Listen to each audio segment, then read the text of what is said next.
sommes aujourd'hui le 1er juillet, Gimel Tammuz. Donc on a une pensée toute spéciale pour les trois Bachurim qui ont été tués par les ennemis du Ham Israël. Yaakov Naftali ben Rachel Dvorah, Gilad Michael ben Galim et Eyal ben Iris Shura. Aujourd'hui Gimel Tammuz, c'est également le 20e Yartzai du Rebbe Lubavitch. On reprend la Gemara Daf Kaf. Donc Masechet Anit Daf Kaf, on va reprendre à l'élargissement, donc puisqu'on a fini hier l'histoire de Nakdimon et Goyon. Et justement la Gemara pose la question, ramène une braïta. Tana lo Nakdimon Shemo et la Bonai Shemo. La Gemara dit en fait il ne s'appelle pas Nakdimon, mais il s'appelle Bonai. Velama Nikra Shemo Nakdimon. Et pourquoi on l'appelle dans ce cas-là Nakdimon? Chez Nikdera Chama Ba'avuro, c'est parce que le soleil a brûlé pour lui. Tanoura Banan, comme on a vu au-dessus, c'est comme ça qu'il a pu obtenir le remboursement de ce qu'il avait fait en faveur des pèlerins qui montaient à Jérusalem. Tanoura Banan, donc nos maîtres enseignent dans une braïta, Shlosha Nikdema Lahem Chama Ba'avoran. Il y a 3 personnes pour lesquelles le soleil a précédé. De qui s'agit-il? Ba'avoran pour eux. Moshe, Yoshua, Nagdimon ben Gurion. On a 3 personnages, donc Moshe Rabbeinu, Yoshua et Nagdimon ben Gurion. Bishlama, Nagdimon ben Gurion, Gemara. En ce qui concerne Nagdimon ben Gurion, on vient de le voir, donc c'est un enseignement de la Gemara. Donc ça nous va bien. Yoshua Name, Kera. Et pour Yoshua aussi on le sait, parce qu'on l'apprend d'un pasouk, dirtiv ainsi qu'il est dit. Vaidom Hashemesh Viareach Amad. Donc le soleil s'est arrêté et donc la lune est restée à sa position. Vous savez que c'est parfaitement extraordinaire car d'après le Seder Olam, cet événement a eu lieu le Gimel Tammuz. Donc on est exactement à la date où cet événement avec Yoshua a eu lieu. Et là Moshe Menalan, mais Moshe d'où on le sait, Amar Rabbi El-Hazar, donc on a 3 avis différents. Selon Rabbi El-Hazar, Atia Achel Achel. Donc on va faire une Xerashava sur le mot Achel. Ketiv Hacha, c'est marqué ici dans un endroit, dans Devarim Bet. Achel tet pardecha, je vais commencer à placer ta crainte. Urtiv Hatam, Achel godlecha. Donc on va commencer ta grandeur. Et donc comme il y a le même terme qui est utilisé dans les 2 cas, donc on apprend l'un de l'autre. Regardez Rashi, Atia Achel Achel. Ketiv v'melchemet Yoshua Achel Godlecha. Donc le passouk qui dit Achel Godlecha, donc ta grandeur va commencer, elle se trouve dans le Sefer Yoshua. Et donc elle parle de l'arrêt du soleil pour Yoshua. Donc où là-bas c'est explicite dans le passouk que le soleil s'est arrêté. Et dans le cas de Moshe Rabbeinu, il y a un deuxième passouk qui dit Achel tet pardecha. Et la Gemara, Rashi nous explique Ma Yoshua nikdema lo chama b'milchamto. De même que pour Yoshua, motamo, le soleil a devancé. Kedirtiv behedia, comme c'est marqué explicitement dans le pasouk. Af Moshe ken, il en est de même pour Moshe. Sheken derech haketuvim, ça le Rashi nous donne maintenant une petite indication méthodologique. Car telle est l'habitude, telle est la manière de procéder par des textes bibliques. Lamad satum minameforash, ou lamed satum minameforash beremez, bedibur dome lachavero. Apprend ce qui est caché de ce qui est explicite, d'accord, beremez, par allusion, bedimur dome, par le fait qu'on a les mêmes termes. Donc là il est en train de nous définir ce que c'est une Xerashava. Xerashava achat miyud gimel midot shenitnu le Moshe misinai ou bitrilat sifra meforash. Il nous explique que la Xerashava est l'une des 13 règles d'interprétation qui ont été données à Moshe Rabbeinu au Sinaï et que c'est expliqué au début du Sifra. Rabbi Shmuel bar Nachmani Amar, donc deuxième avis. Atia tête, c'est une autre Xerashava sur le mot tête, donné, placé. Ketivacha, achel tête pardecha, c'est marqué à propos de Moshe. Donc je commencerai à placer ta crainte. Urtivatam, biyom tête, Hashem et Emori, et c'est marqué là-bas, donc dans le cas de Yoshua, j'ai commencé à mettre le Emori entre tes mains. Rabbi Yochanan Amar, troisième explication. Atia megoufe dikra. Selon Rabbi Yochanan, en fait, on apprend cela du texte lui-même, il n'y a pas besoin de Xerashava. Asher ishmeun shim'acha, il dit que les peuples entendront shim'acha, donc ta réputation, ta grandeur. Veragezu vechalu mipanecha, et ils craindront et ils auront peur de toi. Comment on interprète ce pasouk? Et matai rakzu vechalou mipanecha. Quand est-ce qu'ils auront peur et qu'ils te craindront? Besha'a shenikdema lo chama le Moshe. Au moment où le soleil donc va stopper sa course pour Moshe Rabbeinu. Donc en fait ici le troisième avis de Rabbi Yochanan, c'est simplement que pour quelle raison les nations peuvent avoir peur s'il y a quelque chose de surnaturel qui se passe. Et quelle est la chose surnaturelle qui se passe en l'occurrence? C'est cette histoire de soleil. Alors la Gemara reprend, nous ramène la Mishnah à nouveau. On avait vu Vechen ir shelo yardu alea geshamim, que également une ville sur laquelle n'était pas tombée la pluie, d'accord?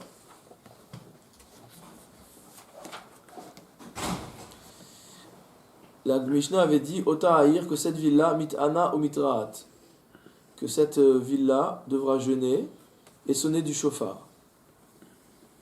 On avait dit également Vechol sivotea mit'anot velo matriot, et que toutes les villes qu'il y avait autour devront jeûner mais non pas sonner.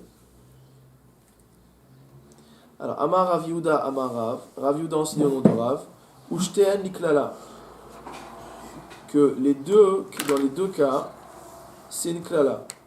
De quels deux cas s'agit-il? Regardez Rashi. Akra Ka'e, donc ça se rapporte au Pasouk. Quel était le Pasouk qui avait été rapporté par la Mishnah? La Mishnah avait rapporté un Pasouk qui disait Vehimtarti al ir achat, je ferai pleuvoir sur une ville, ve al ir achat lo amtir, et sur l'autre ville je ne ferai pas pleuvoir. Et donc nous on a dit que celle sur laquelle il pleut pas, elle va jeûner, elle va sonner, et que les voisines elles vont juste jeûner. Donc la Gemara nous précise que c'est une klala et pour la ville sur laquelle il n'a pas plu, pardon, et pour la ville sur laquelle il a plu.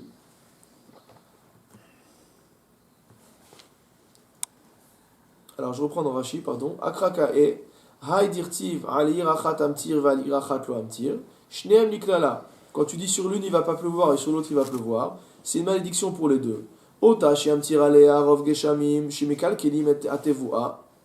Celle sur laquelle il va pleuvoir, du coup, on va dire que l'abondance de pluie va être entièrement concentrée sur celle-ci et ça va causer donc des dommages dans la récolte. Ve'et shelo yamtir. Et en ce qui concerne celle sur laquelle il ne va pas pleuvoir, en geshamim ventevua gedela. Donc forcément il n'y a pas de pluie, donc il n'y a pas de récolte. Alors, qu'est-ce qu'explique la Gemara? Amarav, Shten et Klala. Donc Rav a dit, pour les deux seront, ça sera une malédiction pour les deux. Haïta Yerushalayim lenida benehem. Donc on ramène un passou qui dit que Jérusalem était comme une femme nida parmi eux. Donc c'est-à-dire comme une femme interdite à son mari. Amarav Yehuda Amarav livracha. Rav Yehuda a dit donc de Rav que ce passouk là, donc on va rentrer bientôt dans les 3 semaines. Donc les 3 Tammuz, donc Shiva Asar Tammuz. Donc là on est dans un passouk de Echa, qui décrit la situation de Jérusalem. Et il nous dit quoi? Il nous dit non, en fait ce passouk c'est une bracha. Pourquoi? Kenida. C'est une bracha comme la femme Kenida. Comment ça? Manida yeshla heter. De même que la femme Kenida, elle finira par être permise à nouveau à son mari. C'est juste un statut temporaire. Af Yerushalayim yeshla takana. De même Jérusalem également, elle finira par être restaurée. Haïta kalmana. Donc toujours dans Echa, il y a marqué là-bas que Jérusalem sera comme une veuve. Elle était comme une veuve après la destruction du temple. Amar Rav Yehuda livracha. Rav Yehuda il dit non, ça aussi c'est une bracha, ce passouk. Comment ça? Vous voyez à quel point l'espoir du Ham Israël est fort. On arrive à voir des brachot, même dans des psukim de Echa. C'est au-delà de la plaisanterie, c'est très profond. Ke almana, velo almana mamash. Il dit le passouk qui dit comme une veuve, et pas véritablement une veuve. Et là, ke isha she'alach ba'ala midnatayam. Elle est semblable à une femme dont le mari est parti à l'étranger. Vedanto l'achzor alea. Mais il a l'intention de revenir. C'est-à-dire qu'aujourd'hui, comme explique Rashi, elle est comme une almana chaya, c'est-à-dire mot à mot une veuve vivante, d'accord? C'est-à-dire une femme qui reste liée à son mari, mais dont le mari n'est pas là. Mais malgré tout, son mari finit par revenir. Vegam ani natati etrem nevazim ou shvelim. Il y a un autre passou qui est dans Malachi cette fois-ci, qui nous dit que Akadosh Baruch Hu dit au peuple Israël, je vous ai humilié et rabaissé. Amar Rav Yehuda, livracha. Rav Yehuda dit non, ça aussi c'est une bracha. Pourquoi? Delo mokme minan lo reshe nahare velo gezerifte. Ça veut dire que je n'ai pas fait sortir de vous ni mot à mot des percepteurs. Alors c'est pas qu'on n'aime pas les impôts, mais quand on dit le terme de moches en hébreu, ça a toujours une connotation de délation. D'accord? Donc il s'agit de délateur. Bien que la traduction littérale que donne Rashi, Morsim, soit des percepteurs. Mais c'est assez lié, puisque à l'époque, il ne s'agissait pas d'impôts qui étaient votés de manière législative et démocratique. Il s'agissait plutôt de capitation imposée. Vélo, Gezerifte, c'est quoi Gezerifte?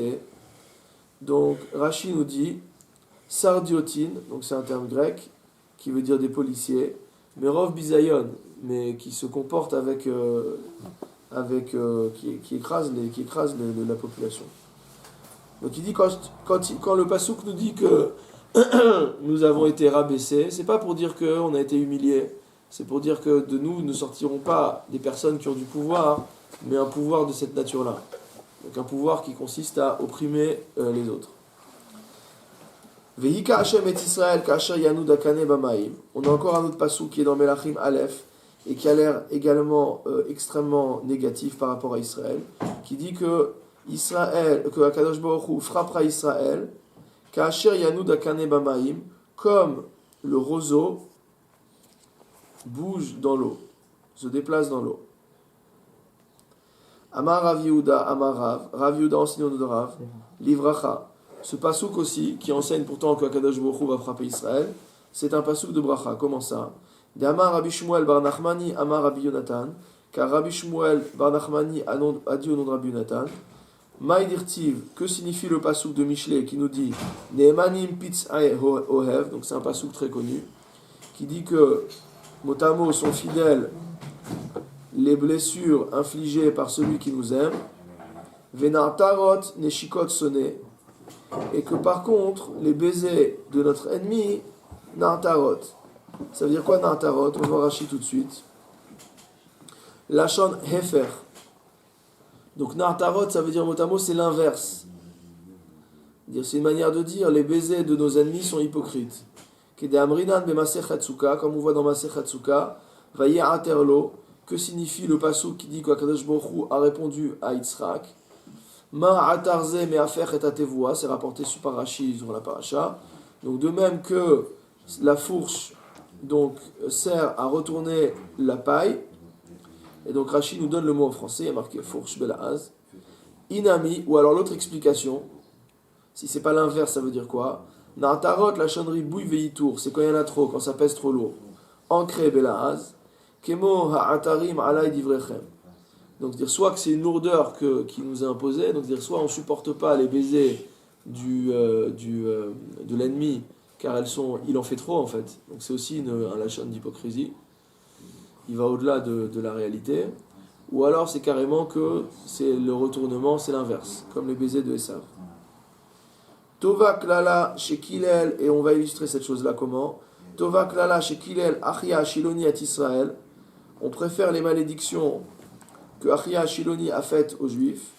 Yoter mibracha chez Beracham Bil'am, plus que les bénédictions qui ont été faites par Bil'am Aracha. Ça aussi c'est Nyana Diyoma, puisque c'est la paracha de cette semaine. Donc c'est une grande ségoula de rencontrer la paracha de la semaine dans la gloire. Achia Shiloni Kilelan Bekane, puisque Achia Shiloni, il les a maudits avec ce machal, avec cette parabole, donc du roseau.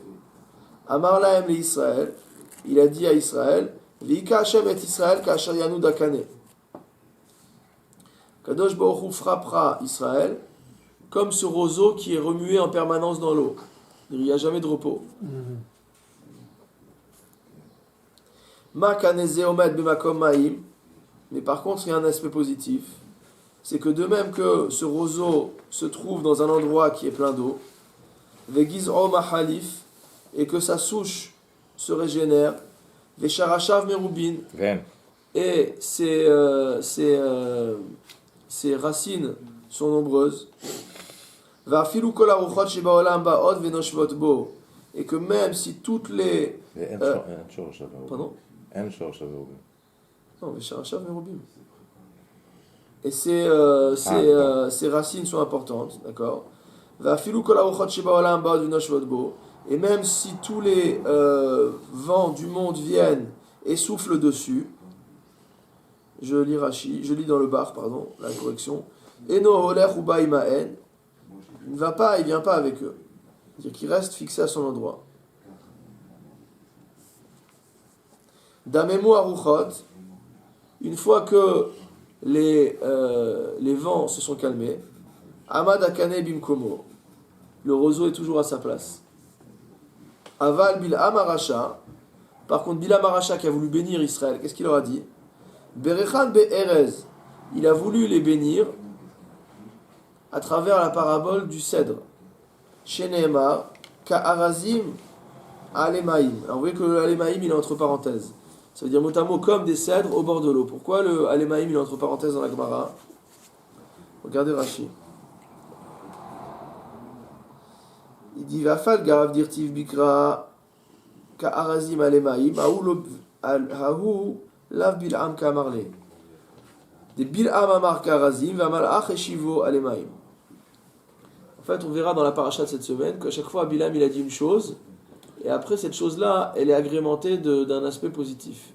Mais en fait, ce que nous explique Rashi ici d'après le Midrash, c'est que Bil'am il a juste dit le début et que c'est un malach qui complétait. Donc il n'était pas dans l'intention de Bil'am de dire que le peuple d'Israël était comme un cèdre proche d'une source d'eau. Il voulait juste dire qu'il était comme un cèdre, avec les conséquences qu'on va voir là. Et c'est le malach qui a rajouté la source d'eau. La parenthèse. Hein? La parenthèse. Voilà. Ma ereze no omed b'makom ma'im ven gizo machalif. Donc en fait ce qu'il voulait dire c'est que de même que le cèdre normalement ne se trouve pas à un endroit où il y a de l'eau, et sa souche ne se renouvelle pas, Ve'en sharashav merubim, et il n'a pas des racines très importantes. Afilu kol haruchot shebaolam noshvot bo, même si tous les vents du monde soufflent dessus, en mezizot oto bimkomo, elles peuvent pas le faire bouger. Kevan shenashba bo ruach deromit, mais une fois que vient un puissant vent du sud, okarto veofarto alpanav, elle va l'arracher et l'abattre. Velo od, et non seulement cela.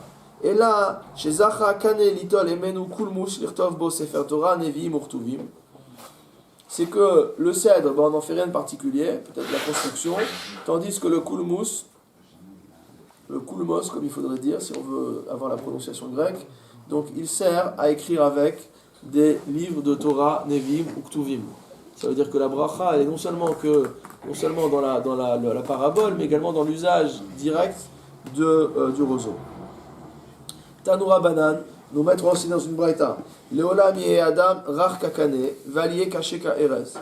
L'homme doit toujours être tendre comme le roseau, c'est-à-dire souple. Valier caché ka erez, il ne doit pas être dur comme le cèdre. On va illustrer cet enseignement par un maaseh. Maaseh sheba Rabbi Elazar be Rabbi Shimon, mi Migdal Gedor. Donc il est arrivé que Rabbi Elazar, fils de Rabbi Shimon, donc le fameux Rabbi Elazar, est venu de Migdal Gedor. Selon le Dikdouké Sofrim, il faut dire Migdal Geder ou Migdal Eder, qui est un des lieux proches de Hebron, qui est mentionné dans Bereshit. Il a dit Mi Bet Rabo, il est revenu de la maison de son maître. Vaya Rachov al Chamor, il était en train de chevaucher un âne. Ou Metayel al Sefat Anahar, et il se promenait Rachinoudi l'Ismoar. Il était en train de faire une balade d'agrément, d'accord, au bord du fleuve. Et Samar Simcha Gdola, il était très très heureux. Il est en train de prendre du plaisir. Vaïta Dak Garçon Alav, et Motamo il était content de lui. Mipne Shelamat Torah, parce qu'il avait appris beaucoup de Torah. Donc un sentiment, on va dire, pas tout à fait, pas entièrement cachère. Quand même. Hein? Il a rien fait de mal. Non, il n'a rien fait de mal, mais pour un homme de la stature de Rabbi Elazar, qui est un très grand homme, on ne s'attendait pas à ce qu'il soit fier de lui-même parce qu'il avait étudié beaucoup. Ah, pas fier, comme c'est marqué dans le Pirkei Avot. Hein? Ouais, mais Gas, c'est un chaîne d'épaisseur. Donc c'est marqué dans le Pirkei Avot qu'il ne faut pas être content de soi et si tu as appris beaucoup de Torah, qu'il est Chachnot Sartas, que c'est son job de toute manière. Donc tu peux en apprendre autant que tu veux. tu ne seras jamais arrivé à l'objectif. Alors, Nizdamen lo Adam Echad, voilà, il a rencontré un monsieur, Shaya Mechouar Beyoter, qui avait un aspect physique, on va dire, particulièrement désagréable, qui était extrêmement moche. Ok. Rashi nous dit que selon certains Sfarim, il s'agissait de Eliyahu Hanavi, qui était venu justement pour lui dire c'est pas bien de se comporter comme. Enfin, ne te fais pas ça trop souvent, quoi. C'est-à-dire, c'est intéressant ce qu'il dit par rapport à votre remarque. Ce qu'il dit, il lui a dit chez lui, Yargil Badavar, qui ne prennent pas l'habitude. Ça veut dire, c'est pas interdit d'être content de soi. Voilà, d'avoir un sentiment de satisfaction pour son limoud, mais il ne faut pas que ce soit trop fréquent, parce qu'après, on a l'impression qu'on est quelqu'un. Il lui a gâché la journée. Amarlo Shalom, donc ce monsieur-là lui a dit bonjour. Il lui a dit Shalom Alecha Rabbi. Il lui a dit bonjour Rabbi. Velo Ichzirlo. Rabbi Al-Hazar lui a pas répondu. Amarlo Reka Kama Mechoach Otoa Ish. Il lui a dit qu'est-ce que tu es moche. Non, Reka, c'est un vaurien quoi. Il dit espèce de vaurien, qu'est-ce que tu es moche. Il dit Shema Kol Bene Irecha Mechoraim Kamotra. Il dit dis-moi, tous les gens de ta ville ils sont moches comme toi. Amarlo, et Niyodea. Alors la personne en question lui a dit écoute, je sais pas. Et la l'air vémor la ouman chasani kama mechoua kelise chasita. Il dit va voir l'artisan qui m'a fait et va lui dire vraiment l'objet que tu as. Et va lui dire que vraiment l'objet qu'il a fait c'est une catastrophe. Bon, alors bien sûr, qui a fait cet objet-là? C'est Akadosh Baruch Hu. Donc Rabbi Elazar, il n'a pas eu besoin de plus que une milliseconde pour comprendre qu'il avait fait une erreur. Kivan Shiada Beatzmo Shechata. Notre histoire comme ça sur Rabbi Elazar dans Baba Metzia, on verra Bezrat Hashem. Comment il s'est mis lui-même à l'épreuve par rapport à un événement qui lui était arrivé. Kivan Shiada Beatzmo Shechata. Dès lors qu'il a appris, qu'il a compris qu'il avait fauté, Yarad Minachamor, il est descendu de l'âne, Venishtateach Lefanav, et il s'est prosterné, il s'est étendu devant lui. Ve'amarlo na'anetilach. Donc il y a plusieurs manières de comprendre ce pasuk, cette réplique, mais en vérité, na'anetilach, on peut comprendre de la shon inouï, c'est-à-dire je me suis mis à tes pieds, je me suis humilié à tes yeux. Mecholi. Alors maintenant, c'est mida keneged mida. Il dit je me suis comporté de manière humiliante vis-à-vis de toi. Maintenant, moi-même, je me suis écrasé devant toi, je me suis humilié à tes yeux. Alors pardonne-moi, la faute est réparée. De la même manière que je t'ai humilié, je me suis moi-même infligé cette humiliation. Amarlo, eni mochel lecha. Il dit non, moi je te pardonne pas. Ad shetelech leuman she'asani, tant que tu n'iras pas voir l'artisan qui m'a fabriqué. Ve'emorlo kama mechouar ke'elise she'asita. Il s'est entêté. Il lui a dit va voir Akadosh Baruch Hu et dis-lui tes créatures, c'est une catastrophe, elles sont horribles.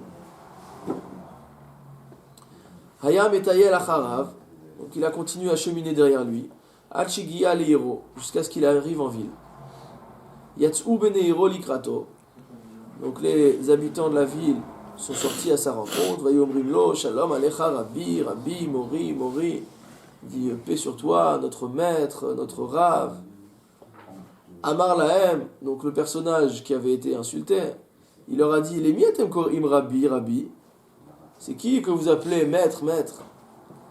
Amroulo, la zéchimetel acharecha. Il dit, bah celui-là qui est derrière toi. Amar lahem, il leur a dit, imze rabbi, si ça c'est un maître, alirvou kamoto be Israël. Qu'il n'y en ait pas beaucoup comme ça en Israël. C'est-à-dire des rabbins comme ça, on s'en passerait. Amroulo, mipnema. Il a dit, mais pourquoi vous dites une chose pareille? Amar lahem, il leur a répondu, karvekach asali, voilà ce qu'il m'a fait. Amroulo, donc les membres de la ville ont dit à celui qui avait été humilié, Afalpichen, Mechollo, Shadam Gadol Batorahu. Il dit malgré tout, il faut que tu le pardonnes, parce que c'est quelqu'un qui est très grand en Torah. Amar lahem, Bishvilchem Hareni Mochello. Il leur a dit pour vous, j'accepte de le pardonner. Ou Bilvad, mais à condition. Shelo Yer Ragil Asot Ken. Qu'ils ne prennent pas l'habitude de se comporter comme ça. Miyad, Nichnas Rabbi El-Azar de Rabbi Shimon.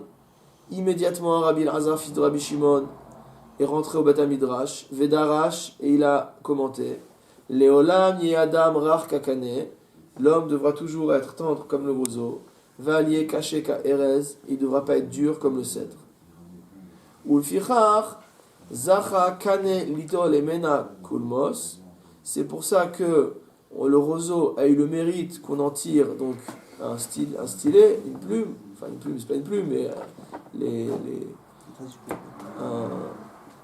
un calame comme on dit en français, hein, c'est le même mot que kulmos. L'irtov bo sefer Torah, afin d'écrire avec des livres de Torah, tfilin ou mzuzot, des tfilin ou mzuzot. Vous avez remarqué que tout à l'heure il y avait marqué sefer Torah, nevim ou ktuvim, Il n'y a pas eu de tfilin. et ici il y a marqué tfilin ou mzuzot. Alors, En fait, il humilie comme en public. oui, il a humilié en public. Ouais, Non, pas en public, c'était tous les deux. Il n'a pas humilié en public. Bah, quand il était raconté après. Non, après il a raconté ce qu'il avait fait. Donc, Il n'a pas humilié, il a raconté ce qui s'est passé. C'était pas une volonté d'humiliation. Il dit vous appelez Rabbi. Il dit vous savez qui vous appelez Rabbi? Alors moi je vais vous expliquer c'est qui vous appelez Rabbi. Les sages de la Mishnah à la Gemara n'étaient pas toujours tendres entre eux, mais c'était des grands hommes, donc ils avaient d'autres midot que les nôtres. Vechen ir shiyeshba dever ou mapolet.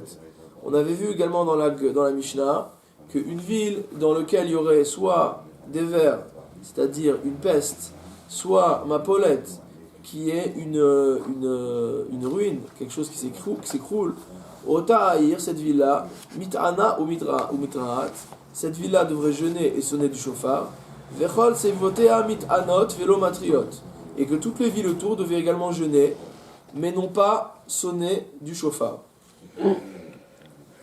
Tanu Rabanan, nos maîtres enseignent dans une braïta, Mapolet Shamru, lorsque les Chachamim ont parlé d'un écroulement, de quoi ils ont parlé? Beriot Veloreruot. On parlait de constructions qui étaient saines et non pas des constructions qui étaient déjà branlantes. Chez Enan Reuyot Lipol, on parle de constructions qui n'étaient pas destinées à tomber. Velo Reuyot Lipol, et non pas celles pour lesquelles on s'attendait qu'elles s'écroulent. La Gemara elle pose la question, parce que cet enseignement-là il est redondant, d'accord? Il dit Henihu beriot, henihu shenan reuyot, lipol. Qu'est-ce qu'on appelle celles qui étaient saines et qu'est-ce qu'on appelle celles qui n'étaient pas destinées à tomber? Henihu reuyot, henihu reuyot, lipol. C'est lesquelles qu'on appelle mauvaises et c'est lesquelles qu'on appelle destinées à tomber. A priori c'est la même chose, pourquoi répéter? Ah, l'autre, il dit non, on n'avait pas besoin de cet enseignement, si ce n'est pour nous apprendre des naflou mechamad govaihu. Donc, c'est des habitations qui sont tombées en raison de leur hauteur. C'est-à-dire qu'elles étaient bien construites, étaient solides, etc. Mais visiblement, l'architecte avait mal pensé donc, au support du poids de la hauteur, et donc c'est pour ça qu'elles sont tombées. Inami, ou alors des Kaiman Aguda de Nahara. Il s'agissait de constructions qui se trouvaient construites au bord de l'eau, donc en zone inondable. Kiahi Ashita Reua de Havai Bneardea, comme ce mur qui était en mauvais état, qui se trouvait à Nerdea, des Loava Khalif Rav Shmuel Tuta, sous lequel jamais Rav Shmuel ne passait. Afalgav de Kaiman Be Atrat Lesa Shnin, bien que ce mur soit resté en place pendant 13 ans, Velo Nafla, et qui n'est jamais tombé. Yom Achad, un jour, Ikla Rav Ada bar Ahava s'est rendu à cet endroit-là, les Hatam. Amarle Shmuel les Rav, Shmuel a dit à Rav, Nitimar, Nakif, il dit viens, on va passer par là-bas. Amarle, Lotzrichna Haidna, Deikarav Ada bar Ahava. Il dit aujourd'hui, j'ai pas besoin de faire un détour, parce qu'il faisait toujours le détour pour pas passer à proximité de ce mur, parce qu'il y a Rav Ada bar Ahava avec nous, Bahadan avec nous, des Nafish Zechute, parce qu'il a énormément de mérite, Vélo Mistafina, j'ai pas peur de passer à l'endroit, j'ai pas peur de passer sous l'échafaud, parce qu'il n'y a rien qui va me tomber dessus de toute manière, étant donné que je suis avec un tzaddik.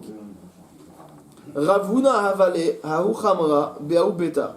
Il se trouve que Ravuna avait des fûts de vin ou d'alcool, Beahu Beta, dans une maison, Re'ira, qui était elle-même en mauvais état.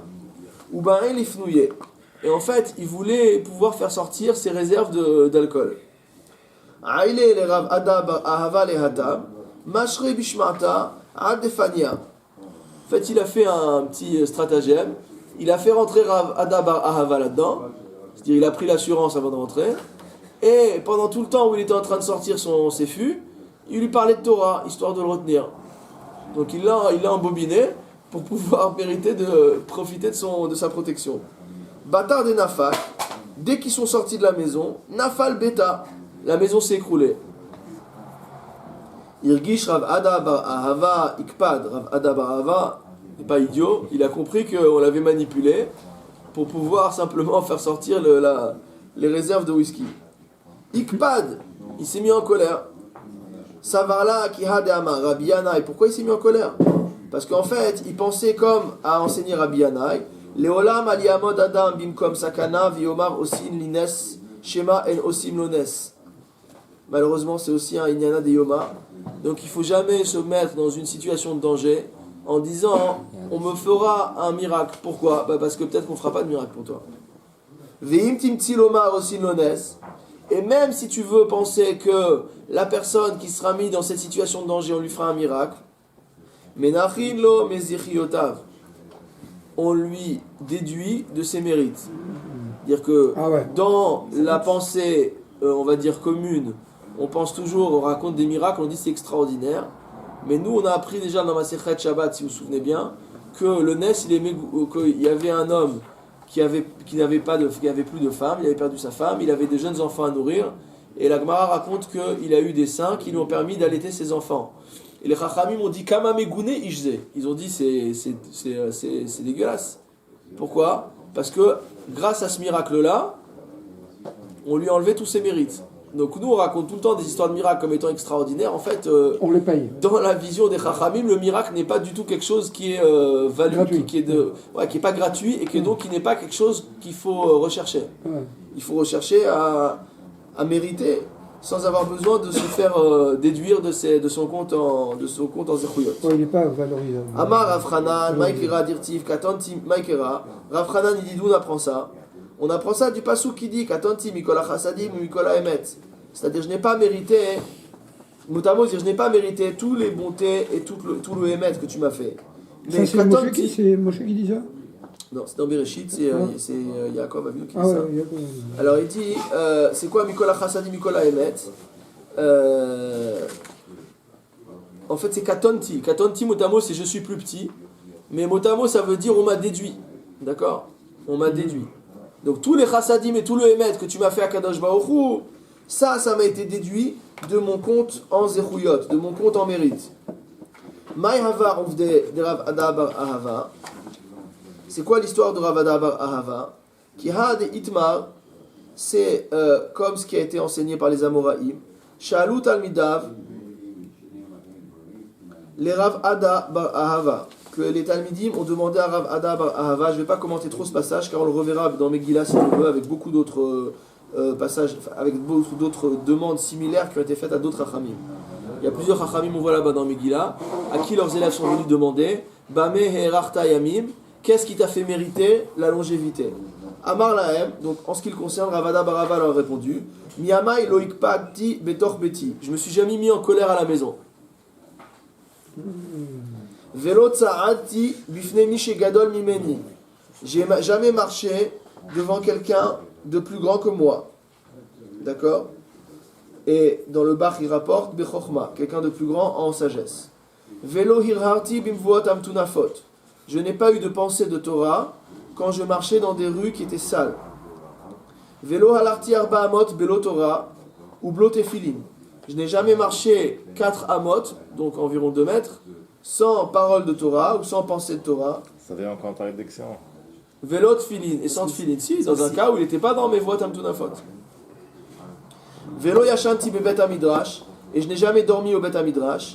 Lo shenat keva, ni un sommeil fixe. Vélo shenat aray, ni un simple roupillon. Vélo sasti betakalat raverai, je ne me suis jamais réjoui de l'échec ou de la chute de mes prochains. Vélo karati la chaverai bahachinato, ou les chaveri bahachinato.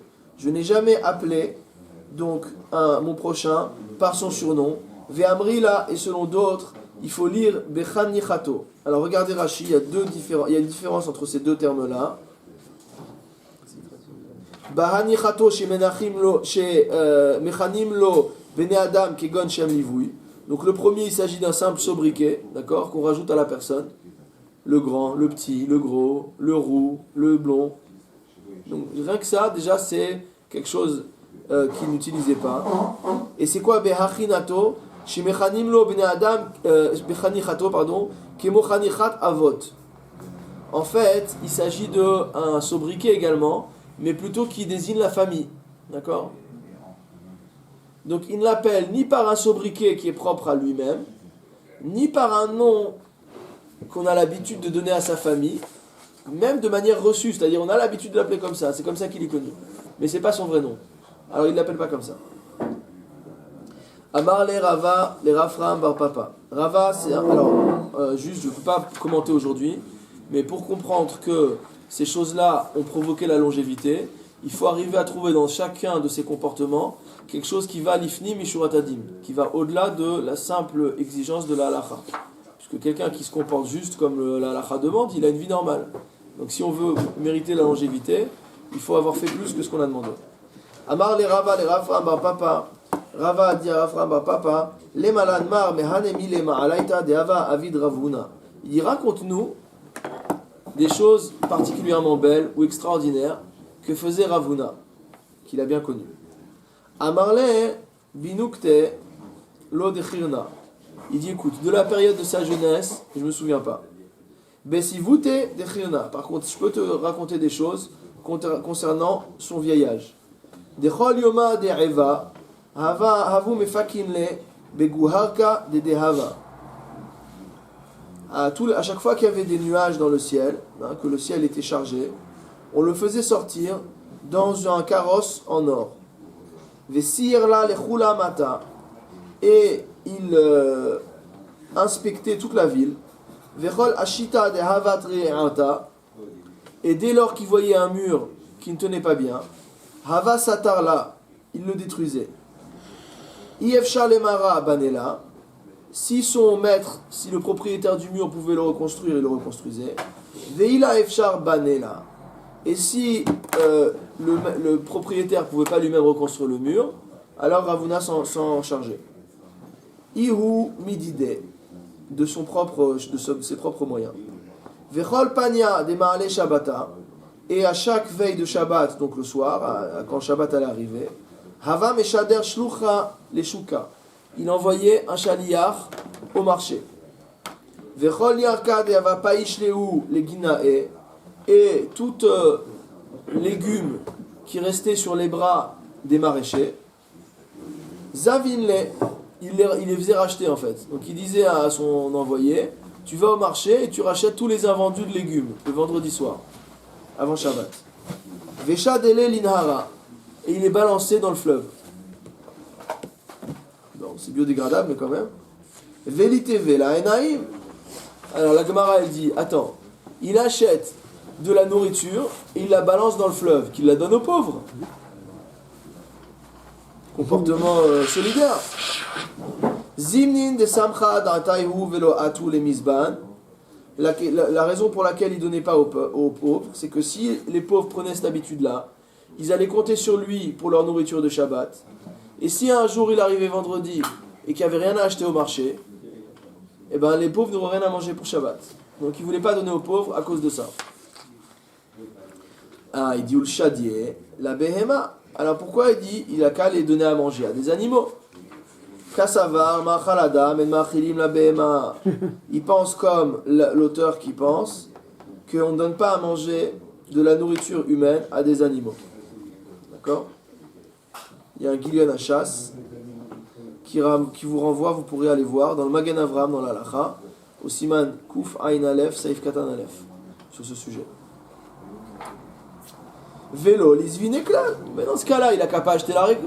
Qu'est-ce qui s'embête à aller acheter les restes du marché pour tout jeter? Qu'il les achète pas s'il a rien à en faire.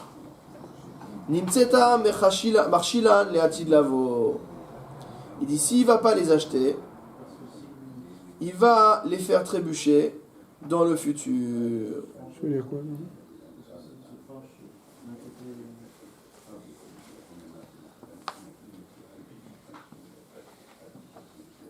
Alors j'ai vu hier l'explication sur ce sujet-là, qui m'échappe à l'instant. Je crois que Rashi, je sais pas, je me souviens plus si Rashi en parle.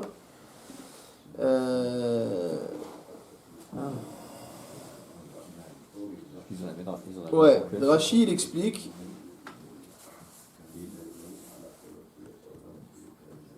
Ouais, Rashi explique non sur les animaux. Il dit que c'est bisou yochalin. Il dit que donner à manger aux animaux c'est un mépris pour la nourriture. Et on a l'impression qu'on est boète, c'est-à-dire on dédaigne l'abondance qu'Akadosh Baruch Hu nous a donnée. Ou alors que Chassa Torah al-Mamonam chez l'Israël, que Dieu, que la Torah donc, a des égards pour l'argent des Juifs. Les Arak la Nahar, veolchim le makom acher, umotzim ota bene adam, veochlim otan kach shamarti. C'est que lui, il dit Rashi, comment il explique ça? C'est qu'il est jeté dans le fleuve et que ça allait arriver à un autre endroit et que les gens d'un autre endroit allaient récupérer ce. Donc visiblement, ils ne jetaient pas les fruits comme ça, ils devaient jeter des caisses entières qui arrivaient jusqu'à destination. Alors, Marchilan Latidlavo, je me souviens plus ce que ça veut dire exactement.